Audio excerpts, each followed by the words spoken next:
A gente vai falar hoje sobre a introdução ao capítulo 1 do livro do Gabriel Con, certo? Aqui, o livro, né, é uma iniciação. A gente vai tentar discutir sobre os temas que ele trabalha de maneira a desenvolver os conceitos o melhor possível, certo? E como sempre eu vou tentar trazer isso para a prática publicitária. O primeiro elemento, né, que está logo na introdução e ele começa a desenvolver no capítulo 1 é o conceito de massa, certo? Então, a ideia geral que você tem, que nós temos quando a gente fala a palavra massa, especialmente quando se refere a um ambiente social, né, é o que? Agrupamento, conjunto, certo? Quantidade. Lembra um aspecto quantitativo da reunião de pessoas. Só que esse quantitativo, né, que gera a noção de massa, vai além do fato de ser um monte de gente. Tem um aspecto fundamental nesse conceito de massa, que é a questão do anonimato. Certo? Então a ideia de massa está ligada à ideia de anônimo. Certo? Então você tem, por exemplo, um grande público de um show, por exemplo. Lá, 50 mil pessoas assistiram um show, sei lá, de Elton John aqui na Fonte Nova. Essas 50 mil pessoas seriam consideradas uma massa de pessoas anônimas. Aí, o grande efeito da ideia de anônimo, quando se trata de comunicação, é que você, para transmitir uma mensagem, certo? Transmissão de mensagem, certo? Tem lá, emissor e receptor. Na hora de transmitir a mensagem, você tem que pensar como eu faço para que todos entendam o máximo possível. Daí a comunicação de massa ser sempre reducionista, ser sempre minimalista. Ela nivela por baixo, ela espera que a compreensão da massa sobre uma mensagem seja a menor possível, para que o máximo de pessoas entendam. Certo? Ficou claro isso? Certo? A grande questão é como perceber essa noção de massa para a atuação do publicitário. Hoje em dia, com a publicidade se tornando cada vez mais direcionada, né, mais focada para públicos mais específicos, né, com segmentação, etc., a noção de massa para a gente pode até um pouco que se perdeu, se diluir, certo? Então, você atuando no mercado segmentado, você não vai falar tanto para a massa, mas você vai falar para um certo público dentro da massa, certo? Mas a massa está lá recebendo as mensagens também. E você, como uma boa pessoa de mercado, espera que o máximo de pessoas entendendo aquilo ali pode vir a ser clientes futuros. Não necessariamente, né? Tem produtos que não gostam muito de massificar, certo? Então você não vai ver propaganda da Ferrari na novela das 9, nem numa nação. Não tem. Certo?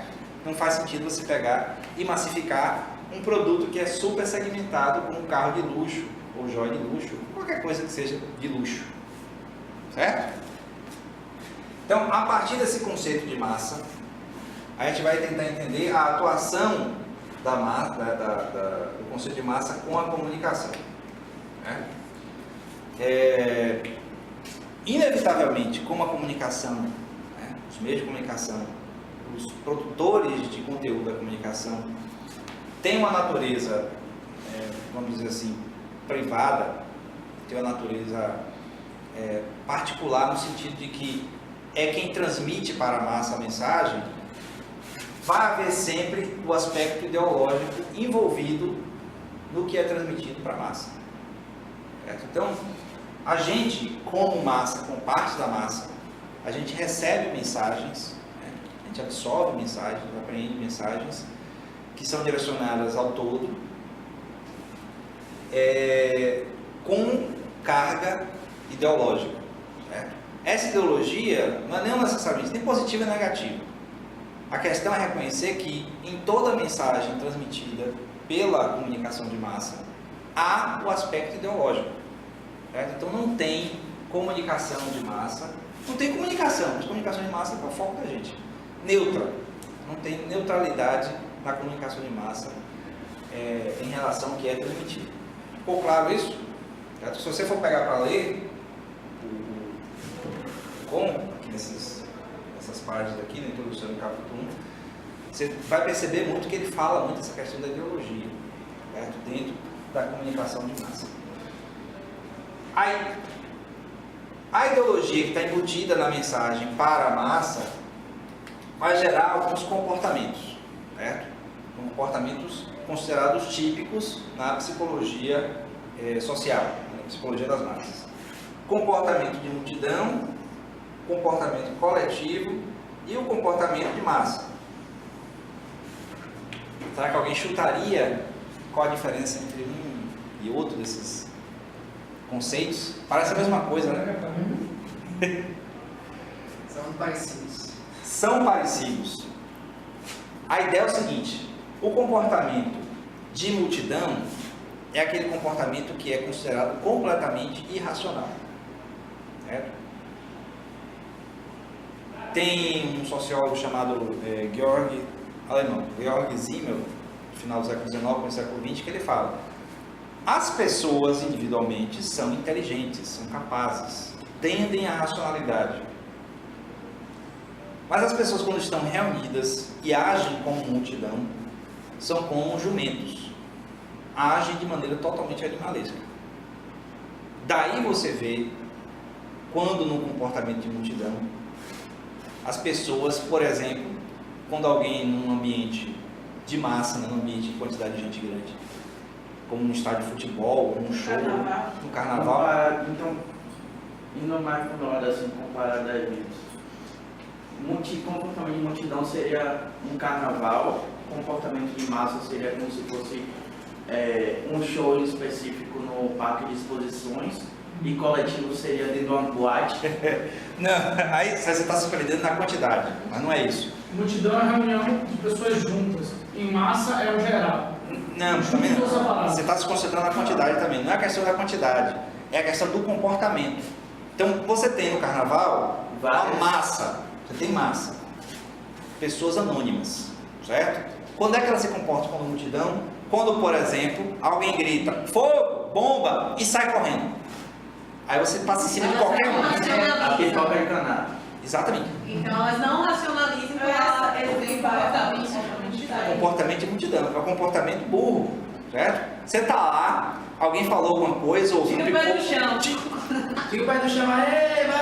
Não, mas aí tem até um nível de racionalidade, certo? Sim. Há um comportamento aí muito mais coletivo. Comportamento de multidão tem essa coisa assim de ser irracional. É irracional, é um comportamento que leva normalmente a uma autodestruição até. Então a massa, ela até tem um aspecto de respeito ao individual, se você pensar bem. O carnaval é aquela loucura toda de gente, mas nem tantas pessoas estão lá na festa, estão juntas, certo? Mas aí acontece alguma coisa que causa um distúrbio naquela massa, aí vem um comportamento de multidão. Então não tem a ver com quantidade. Você pode ter um comportamento de multidão aqui nessa sala de aula. Já acontece alguma coisa que alguém joga um troço, isso é vidro. Essa janela é vidro. Alguém joga um negócio aí e quebra, aí vem aquele susto, é todo mundo correndo para a porta, um pisando no outro. Isso aqui ia citar como um comportamento de multidão quando tem um ninho de formiga e a gente joga uma gota de água. É verdade. Mas ali, bom, as formigas, apesar de serem bastante civilizadas umas com as outras, elas já são bicho. Então, assim, eu me considero uma pessoa racional, uma pessoa ponderada e tal, mas durante um comportamento de multidão, um pânico, certo? A tendência vai ser, mesmo que eu não me comporte com a multidão, eu vou ser levado por ela. Sim. Tente segurar a multidão falando, calma gente, calma. Porque vai ser pisoteado. Pois é. Bloqueia. Chega na porta de canal e fala, peraí galera, vamos brigar não. Some, ó, desaparece, é como se tivesse um troço aqui, um switch aqui, que desliga a sua capacidade de pensar racionalmente. Daí você vê comportamento de multidão, por exemplo, em briga de torcida. Briga de torcida é o negócio mais irracional do mundo. Você tem o pessoal de um time que ama um time, o pessoal que tem outro time que ama outro time, e porque os times, sei lá, empataram o jogo, ou o juiz fez uma coisa errada, os torcedores começam a brigar, chegando ao ponto de uma pessoa pacífica, pacata, pegar e matar a outra. chega lá, pega um treco, um pedaço de pau gigante e bate na cabeça do O outro. pessoal do Bahia então brigando na estação Pirajá na década de 90. Então, não tem racionalidade envolvida, certo? Tem um comportamento, certo, de multidão que ativa a massa a partir de algum tipo de estopim, certo? Então, por exemplo, caso clássico que envolve comunicação de massa. Nos anos 40, eu não sei exatamente quando, né, que ano foi, houve uma transmissão de rádio da leitura de um livro de H.G. Wells chamado Guerra dos Mundos. Deixa eu ver isso. Já ouviu falar? Sim, Já. conhecemos. Pois é, Aqueles dos alienígenas. Então. exatamente. Então, quem conhece a história, ouviu o filme de Tom Cruise, o filme mais antigo, E referências Poxa, em Simpsons também, que tem uma referência ali. tem várias coisas da cultura Referência pop, em tudo. Pois é. vários elementos da cultura pop se apropriam desse acontecimento, certo? Qual é o nome dele? Orson Welles, né, que tem uma voz bem forte, né? Ele fez a leitura desse livro, né, em transmissão radiofônica e tal, e muita gente aqui nos Estados Unidos acreditou que estava acontecendo. Acreditou que estava realmente acontecendo invasão alienígena no país, né, e aí começaram a entrar em pânico, sair pelas ruas correndo e tal, e aí uma pessoa vai transmitindo para outra, tal, e aí vai virando loucura, vai virando pânico, aí tem os saques, né, tem as mortes, tem os estupros, tem um bocado de coisa que as pessoas fazem que normalmente não fariam, porque estão se comportando como multidão. Esse exemplo histórico clássico da transmissão do Orson Welles do Guerra dos Mundos demonstra o poder que tem a meio de comunicação de massa de fazer isso, certo? A mesma coisa, Uma manifestação seria um comportamento em massa. aí está mais para comportamento de massa, mas indo para o coletivo, porque uma manifestação planejada, programada, não seria um comportamento de multidão. Multidão seria durante uma manifestação, está acontecendo uma manifestação, sei lá, contra o governo, a favor do governo, o que seja. E aí, sei lá, alguém faz uma coisa, solta uma bomba, sei lá, alguém faz alguma coisa que dispara o comportamento de multidão e as pessoas começam a se enfrentar e ser violentas umas com as outras. Ou com um grupo oposto, ou com a polícia, ou o que seja. É o que sempre acontece da merda. Normalmente é isso mesmo. Pois é. Alguém com uma pedra e lascou tudo. Normalmente em manifestações públicas, né, de massa, manifestações coletivas grandes, que há uma tensão embutida, certo? Então você tem lá, por exemplo, a polícia reprimindo, ou um grupo rival, ou o que seja, há sempre a possibilidade de alguém de puro espírito de porco pegar e ativar o comportamento de multidão e as pessoas se comportarem como doidas, fazerem isso. Em relação à mídia, né, aí depende da responsabilidade do meio de comunicação de massa em que e como ela transmite, certo? Então, um evento de grandes proporções, uma guerra, sei lá, um ataque, alguma coisa assim. Por exemplo, aí você vê a diferença de épocas, né? Orson Welles transmitiu um negócio por rádio nos anos 40 e pessoas ficaram em pânico nos Estados Unidos, provocando um comportamento de multidão. Em 2001, as pessoas assistiam pela televisão ao vivo os aviões sendo atirados nas Torres Gêmeas e ficavam assistindo. Ó. Não, mas assim, a depender de como você reaja à transmissão, pode levar a uma angústia muito grande. Não sei. Nesse caso específico das Torres Gêmeas, o efeito não foi promover um comportamento de multidão, mas vejam que foi utilizado para gerar um comportamento de massa ao longo dos anos seguintes e até hoje, de certo modo, para a sociedade americana principalmente. Então tudo que Mas veio... no caso, se fosse transmitido via rádio, se tornaria um comportamento de multidão. Não, só se o efeito fosse o pânico, a irracionalidade. É isso que eu estou dizendo, a diferença do comportamento. Isso aí seria que nem a leitura do livro. Isso. O que foi feito, né, é que o acontecimento foi apropriado pela mídia, pelo governo americano e tal, para justificar a guerra ao terror. Então, depois do acontecimento, e aí o Bush foi para a mídia para dizer que americanos, nós vamos nos vingar. Foi aquela coisa bem, parece Nicolas Cage falando alguma coisa assim, ou Schwarzenegger, qualquer herói deles. Eu vou voltar. Eu vou voltar, nós vamos voltar. Isso não vai ficar assim. Isso não vai ficar Aí assim. depois vem Estados Unidos. Seja qual for a frase feita, né? Ele chegou lá e foi falar, podem continuar fazendo compras à vontade, né? Porque nossa sociedade americana vai prevalecer, etc. Tal, e nós vamos nos vingar. E aí foi lá, invadiu o Afeganistão, invadiu o Iraque, matando Saddam Hussein. Não.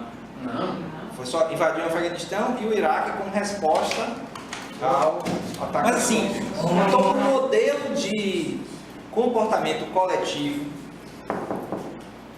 dos americanos em relação ao povo árabe, em relação aos países do Oriente Médio, em relação a uma série de coisas, acabou sendo, assim, já vinha sendo moldado há um bom tempo, mas foi finalizado o molde com o ataque às Torres Gêmeas. Porque na cabeça das pessoas, é como se o país que sempre está ajudando todo mundo foi atacado por terroristas e transmitido ao vivo pela televisão. Olá, eles é que são malvados. Eles pegaram, mataram 3.000 pessoas inocentes, jogando aviões que tinham pessoas inocentes naquilo ali, só para fazer o espetáculo, aquela coisa toda. Então, esse comportamento que você está falando não causou nada assim, não causou transtorno em termos de movimento de massa, mas causou um pensamento coletivo. Isso. Encaixa em quê? Aí é comportamento coletivo. Levou um comportamento. As pessoas, né, o povo americano adotou um comportamento coletivo, né, vários comportamentos coletivos derivados desse acontecimento, que foi transmitido em mídia de massa.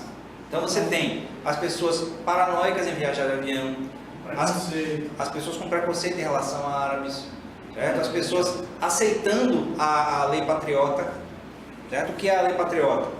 O Congresso americano aprovou uma lei em que o cidadão americano poderia ser preso e condenado, certo? Preso sem julgamento. E não teria os direitos que um prisioneiro normal tem, se fosse suspeito de terrorismo.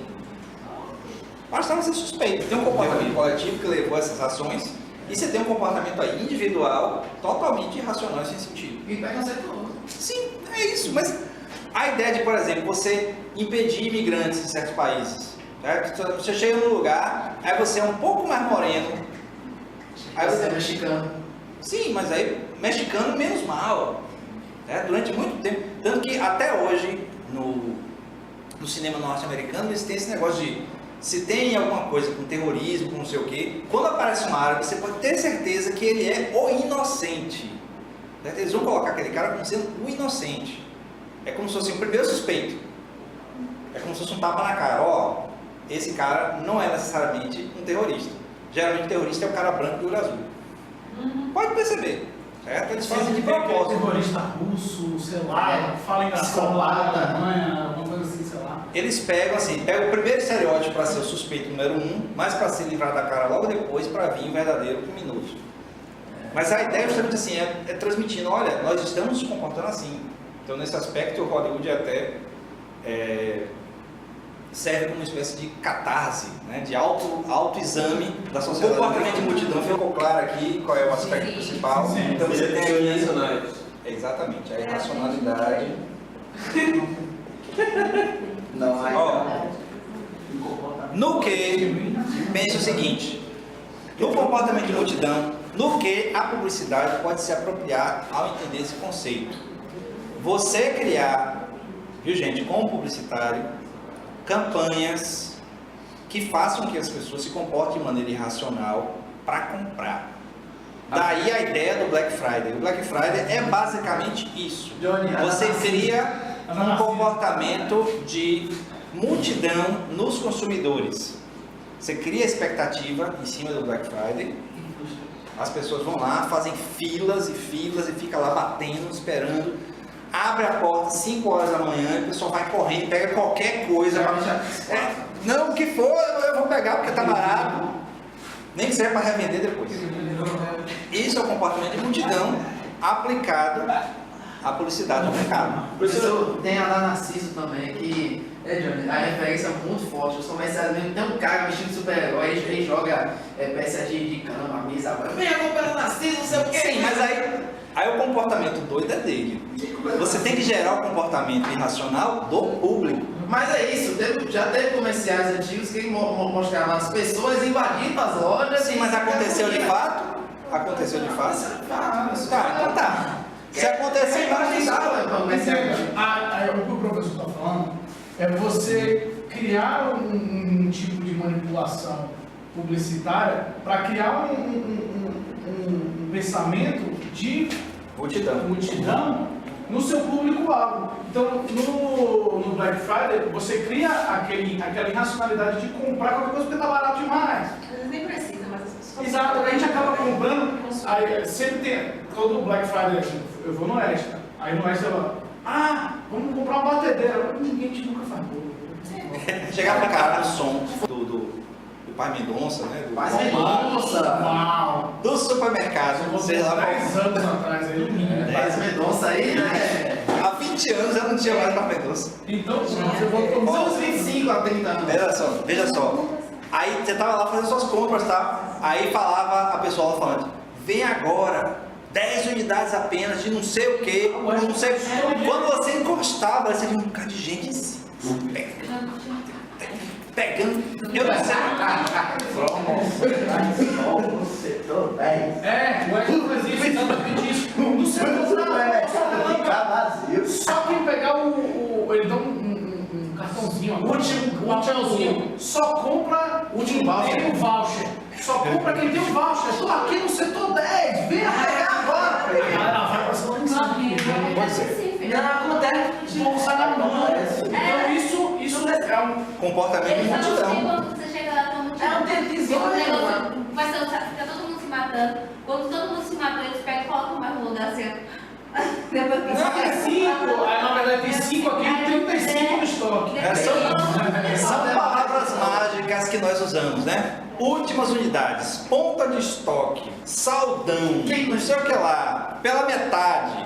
Aí você fala, Super desconto. De 3 mil por 2 mil, na verdade era 2 mil, botaram 3 mil.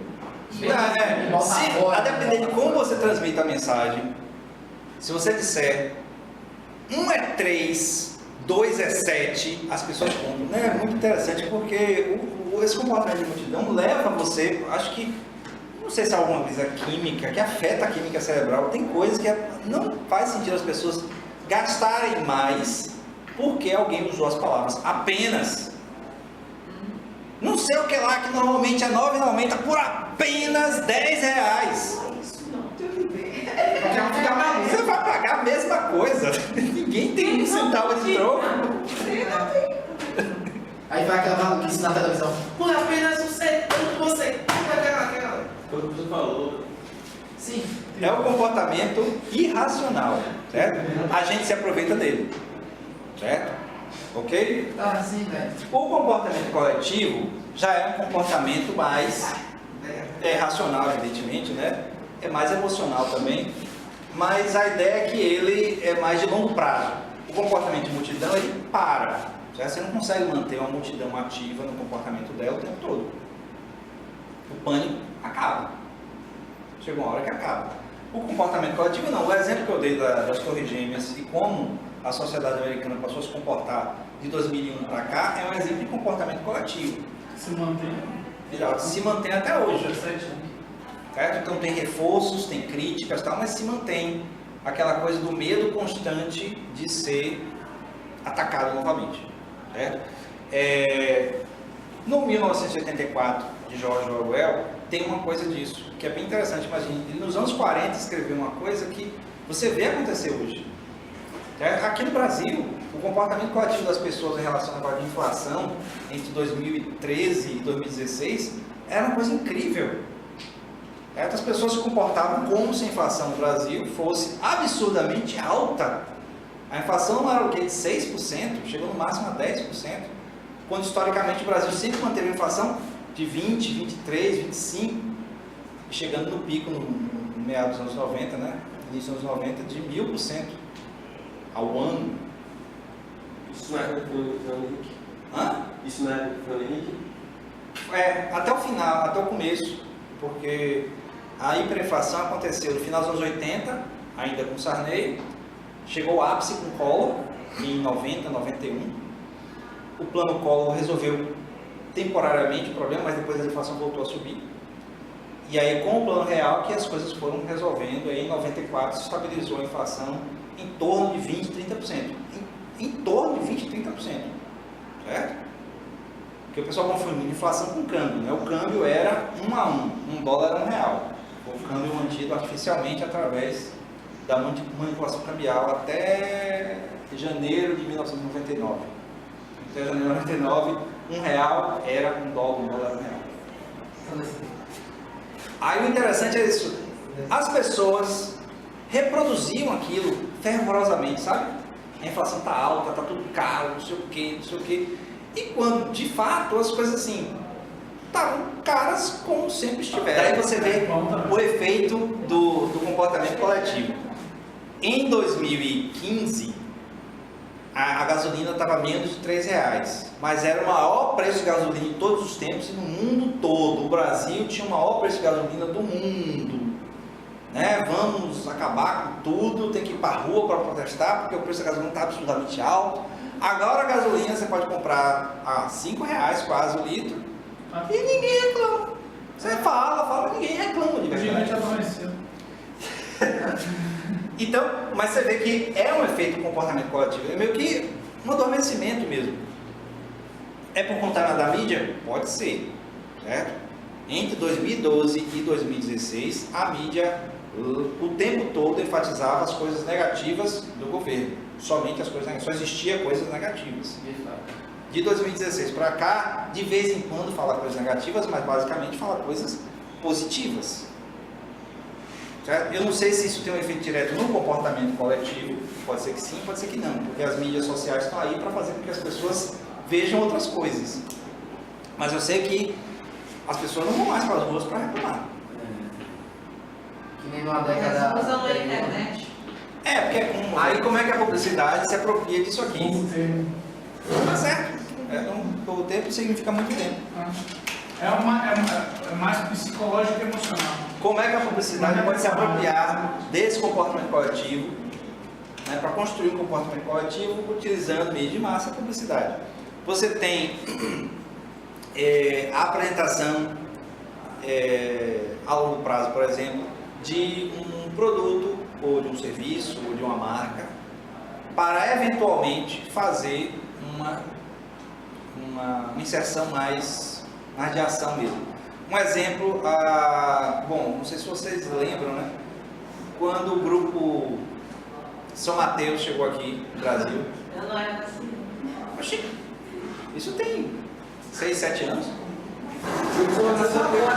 Tá vendo? Ó, eles lançaram uma campanha institucional falando sobre da ISM, né? São Miguel, Não, São Miguel não.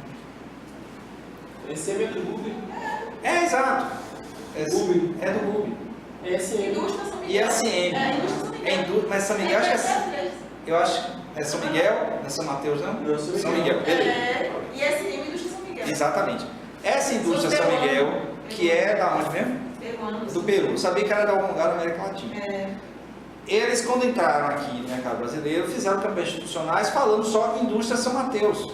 Desculpe, São Miguel.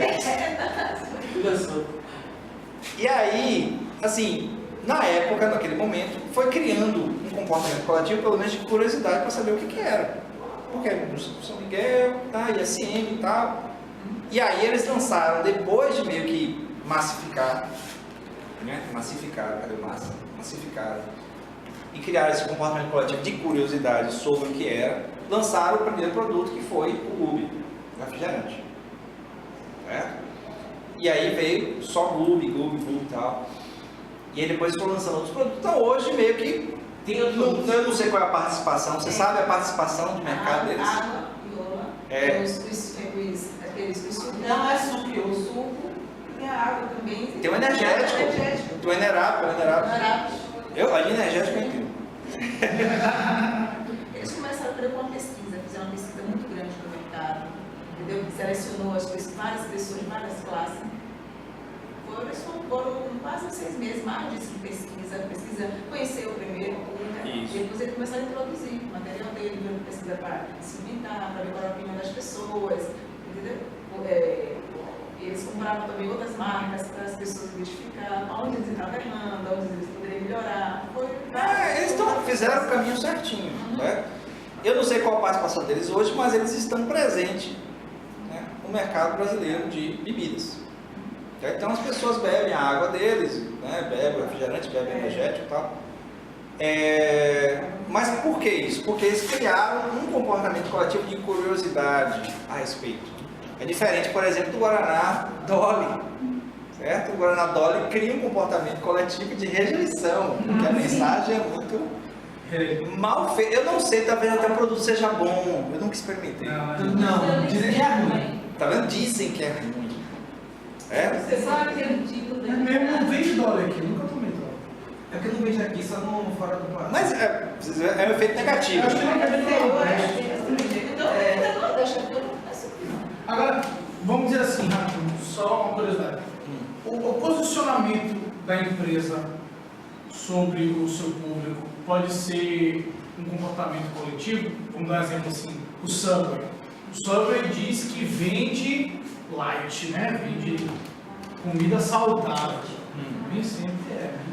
Mas isso faz na mente da pessoa ser um comportamento coletivo? Faz. A Coca-Cola diz que é boazinha e etc. A construção da imagem de uma empresa ou de uma marca ao longo do tempo promove um comportamento coletivo, que pode ser positivo ou negativo, certo? Então, quando as pessoas ouvem Subway e lembram de comida mais saudável, é porque ao longo do tempo eles foram criando isso na mente das pessoas. Se é verdade, se é mentira, se é exagero, não importa. O importante foi construído pela massificação da mensagem.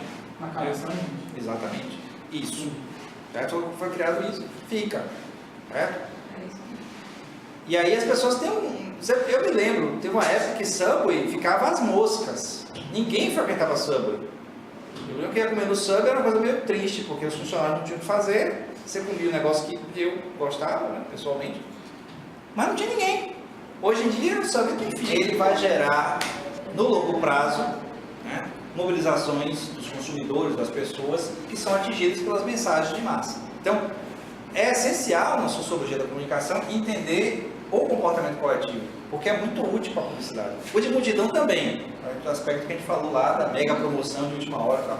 Mas o coletivo cria coisa de longo prazo, certo? Então, se as pessoas têm comportamentos favoráveis sobre uma marca, uma empresa, um produto e tal, é por causa da composição do comportamento coletivo ao longo do tempo. A manifestação em si, ou o conjunto de manifestações, é um comportamento coletivo, certo? Porque você tem pessoas mobilizadas por alguma coisa, certo? Não necessariamente da mídia, mas foram mobilizadas por alguma questão e foram para lá protestar, tal. Se torna comportamento de multidão quando as pessoas começam, ou por pânico, ou por raiva, ou por que razão, seja, se comportar de maneira irracional e começa a quebrar coisas. Aí começava a quebrar, destruir e tal. E aí começa o comportamento de multidão. E aí, o efeito que fica disso na mídia, né, é muito forte. Certo? Então, muita gente em rede social falou que essa intervenção no Rio foi motivada não porque de fato houve algum aumento na criminalidade anormal que já vinha acontecendo, mas porque a mídia, né, a Rede Globo, enfatizou muito as cenas de violência que foram captadas, especialmente por pessoas com celulares, durante o carnaval. Então, é como se fosse assim, eu vou mostrar isso aqui para justificar esse efeito aqui. Se é verdade ou não, não sei, rede social tem muito maluquice também. Mas assim, se você olhar o histórico de longo prazo de violência no Rio, você vai ver que nunca mudou muito, né? Quando tem aquelas UPPs, aquelas invasões dos morros, não sei o que lá, antes da Copa, dá aquele suspiro assim, pô, então, lá, o Estado está reagindo, aquela coisa toda, mas depois volta, certo? Porque a violência no Rio, como qualquer ambiente urbano, tem a ver com, bom, em primeiro lugar, a questão da desigualdade, né? Então as pessoas agem criminosamente porque se sentem preteridos em relação àqueles que têm. E tem a questão do comércio de drogas. O comércio de drogas é um grande comércio. Certo? Os caras vendem porque tem uma lucratividade absurdamente alta. E tem quem consome. Então quem consome vai continuar consumindo. Certo? Então vai continuar tendo. Então, Vai ser uma bomba, né? não, aí vai para outro lugar. Porque quem consome vai querer continuar consumindo. Essa é a questão. Certo? Por exemplo, digamos que eu queira consumir drogas legalmente. Então eu tenho que obrigatoriamente ir para o Uruguai, ou para Amsterdã, ou para o Canadá, ou para a Califórnia, para algum lugar que tenha drogas que possam ser vendidas legalmente. Se eu não tenho dinheiro para isso, eu tenho que ir aqui e consumir café, consumir cerveja, consumir uísque, energético. Você vai ler no Bate Fácil e compra. Exatamente. Se tem, isso é uma lei de mercado fundamental. Se tem quem quer comprar, tem quem quer vender. E quem quer ganhar dinheiro? Comportamento de massa, certo? Aí o comportamento de massa é o comportamento mais amplo, certo? Tem um pouco de comportamento coletivo, mas ele não serve assim para moldar a imagem, não serve para ter um comportamento a longo prazo. É a ideia de você se comportar como um todo, certo? Que é a ideia da mensagem anônima, certo? Então, o comportamento de massa é o que nós temos em relação, por exemplo, ao Natal. O Natal é um comportamento de massa. Certo? Você acredite ou não em Papai Noel, você vai acabar comprando alguma coisa, eu ia falar uma palavra, alguma coisa para alguém. Você ia comprar e acabar comprando, certo? Não é porque você acredite no comportamento coletivo ou você está sendo irracional, é porque você faz parte da massa do mundo, das pessoas, que faz parte desse esquema. É tipo como é que fala que todo mundo faz? Cultural? Sim, já faz parte da cultura. No caso, é um comportamento de massa que todo mundo faz. Então, por exemplo, você pode dizer que corrupção e jeitinho é parte da cultura do comportamento de massa do brasileiro.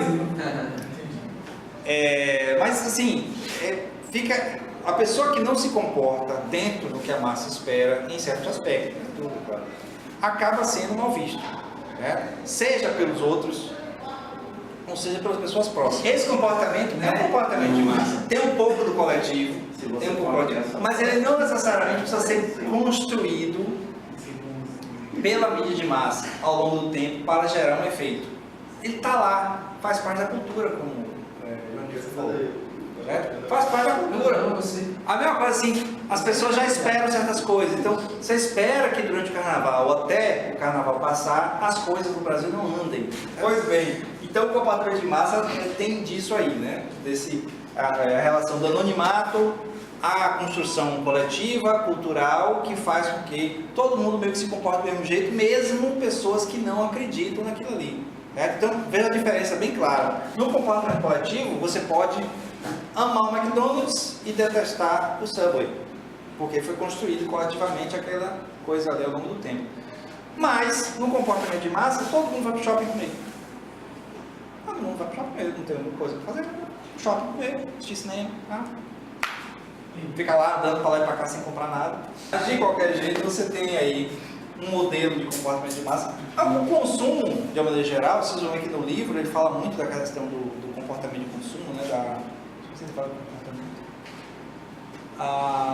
do hábito, acho que é hábito de consumo. Ele é construído para ser um comportamento de massa. A nossa sociedade de massa, ela existe, se mantém devido ao consumo e para o consumo. A ideia é como se você vivesse na nossa sociedade, por isso o comportamento de massa, né? Ninguém consegue escapar disso, a não ser que você esteja fora do circuito. Você mora no interior escondido e plante com...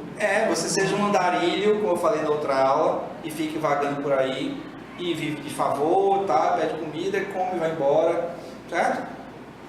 Essa pessoa está fora do circuito, é a minoria da minoria. A maioria das pessoas, ela quer, ou porque quer, ou porque não tem jeito, está dentro da sociedade de consumo.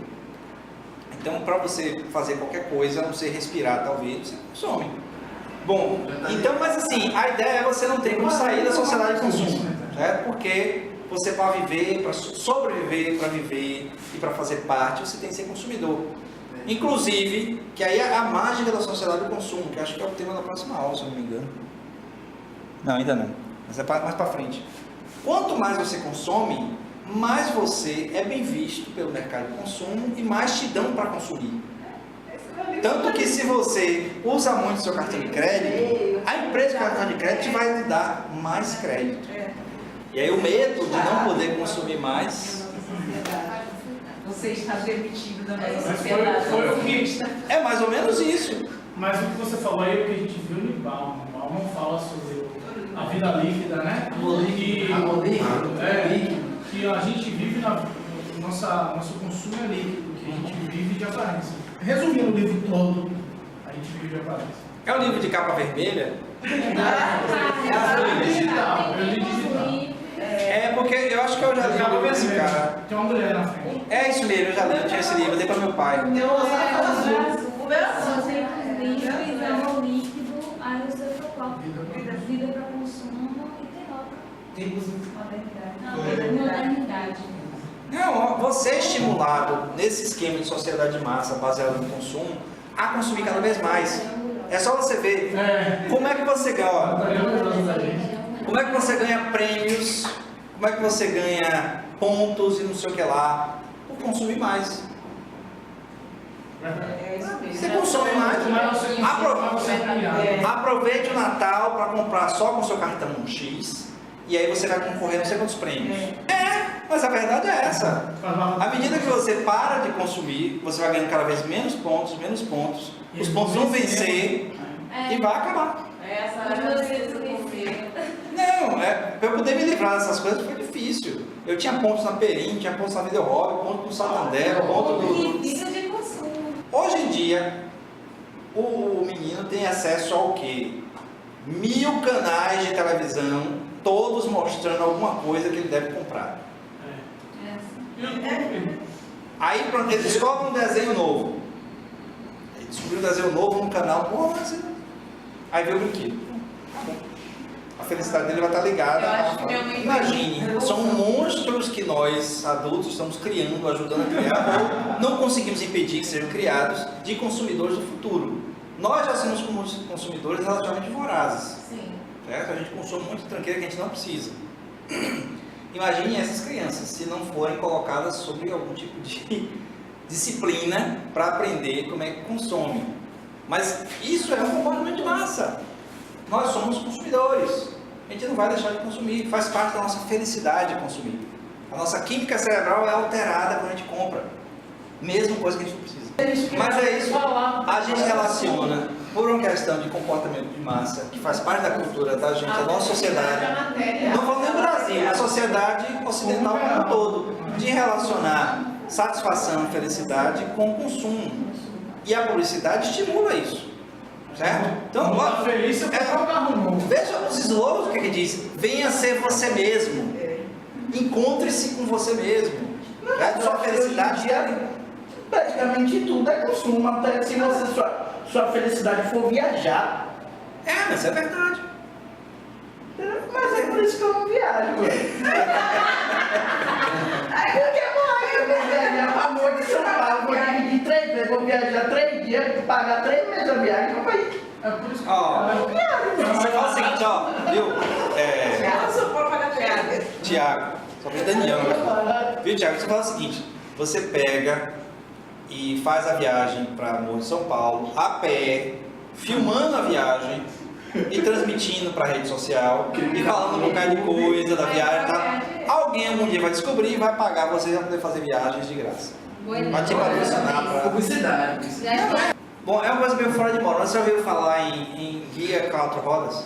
Já ouviu falar? Não. Guia 4 Rodas. sim. É um livrão que tem informações turísticas.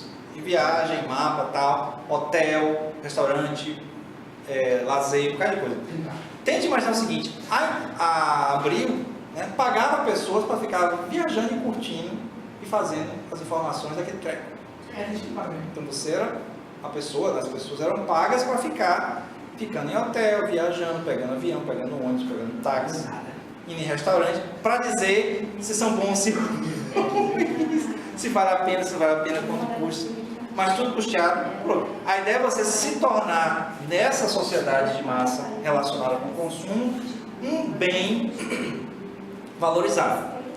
Aí você vai deixar de ser um consumidor, quer dizer, não vai deixar de ser um consumidor, você vai ser uma ferramenta do consumo. Então, por ser útil ao consumo, você vai ser pago para consumir. Mas esse modelo que foi construído ao longo dos últimos 2 séculos despontou agora na sociedade de consumo e de massa, com as mídias sociais, como tendo uma amplitude, né, uma possibilidade de ação muito maior. Então, bom, isso tudo para relacionar, né, comportamento de massa com consumo principalmente e com cultura, como ele falou. Bom, a contribuição do Durkheim e da Escola de Frankfurt eu vou deixar para aprofundar depois, mas só vou dar a notícia bem rapidinho. O Durkheim tem a principal contribuição em relação a isso aqui, porque ele vai dizer que o comportamento individual é determinado pelo comportamento social, certo? Então, a pessoa que não se comporta de acordo com o comportamento de massa esperado, eu não estou falando nem de multidão, mas de massa, né? Tende a ser excluído. Marginal. É ser marginalizado. Então, foi o que a gente falou. Se a pessoa ela não consome mais ou consome pouco, ela é mal vista como um todo. Certo? Ela é mal vista como um todo. Não é uma coisa assim muito aparente, mas é uma coisa muito sutil. Certo? É aquela, por exemplo, aquela pessoa que não costuma usar roupas novas. Não é que seja suja, certo? Mas costuma sempre usar as mesmas roupas ao longo do tempo. As pessoas começam a notar que essa pessoa não tem roupas novas. É o que? É pobre? É uma escolha? É o que seja. E aí você não está contribuindo para a sociedade de consumo. Pois é. Então, a pessoa que usa aparelho celular ou não usa aparelho celular dos mais modernos, essa pessoa ela é um pária, ela não está contribuindo para a sociedade de consumo. Uma criança que vai para os seus amiguinhos, né, na escola, no condomínio, no que seja, e não conhece, por exemplo, certos jogos, certas brincadeiras, certos programas, está excluído. E criança é gente não. Exatamente. E aí, elas reproduzem aquilo que é jogado para elas, né? Então, eu me lembro que meu filho ficou super satisfeito quando acompanhou o pessoal da turma posterior dele, né? Ele estava no G4, agora está no G5, mas ano passado estava no G4, e viu os meninos maiores, na cabeça dele, no G5, falando de Lucas Neto, e ele sabendo do que eles estavam... Ele nem participou da conversa, mas ele ficou satisfeito porque sabia do que eles estavam falando. Quer dizer, é uma coisa muito de integração, que é o que Durkheim fala, né? Da representação coletiva, da participação coletiva, da pertença do indivíduo na sociedade. Como hoje a gente brincando aqui, você fala do Paz Mendonça. Mas eu falo de... Ele o quê? É velho, gente. É Antigo. clássico. Clássico. É vintage. E sobre a escola de Frankfurt, ela é a mais crítica em relação a essa sociedade de massa e de consumo, porque reduz tudo a produto, certo? Então, isso a gente vai rever, que é uma coisa recorrente nessa área de sociologia da comunicação, porque são os principais autores, que vão dizer, olha, não adianta muito você ser um grande artista, você ser um cara criativo e tal, se você não se tornar um produto viável. Tem que ser um produto viável, certo? Então, é aquela coisa do... você vai fazer literatura, cinema, música, né? Vai fazer artes plásticas, que seja, tem que fazer aquilo que seja apreciável pelo mercado. Você pode perder a aura artística, mas vai ter sucesso. Tem que ser vendado. É igual a escola de Frankfurt é crítica justamente disso, né? Não importa muito a criatividade, né, a genialidade do artista, o que importa é você fazer um negócio que venda. Certo? Então, qual é o nome dele, que faz os Transformers? Michael Bay é um cara genérico. Certo? É um cara que ele faz sempre a mesma coisa, mas o estúdio fica satisfeito que ele faz a mesma coisa, porque a mesma coisa que ele faz, as pessoas assistem. Compram brinquedos, as pessoas compram brinquedos. E a empresa que banca, ele ganha dinheiro. Sim, exato, é isso que eu estou dizendo. Tá tendo lucro, tá bom. Exato. O capitalismo tá bom. Se ele pega aí, ele decidiu um dia, não, eu vou ser um artista de verdade, agora eu vou fazer um filme realmente sério e tal, com história. Se não fizer sucesso, certo? O pessoal não vai bancar. Viu, ó, pessoal? Vejam só. Então, nesse caso, quando você tem essas pessoas que têm poder de fazer basicamente o que quiserem, fazem isso, não porque assim querem realmente fazer aquilo, porque ao fazer tem um retorno. E isso acaba reduzindo, que é a crítica daqui da galera, toda a expressão cultural a produto. Então é assim que as profissões começam a ser prostituídas. sim, é verdade. É verdade.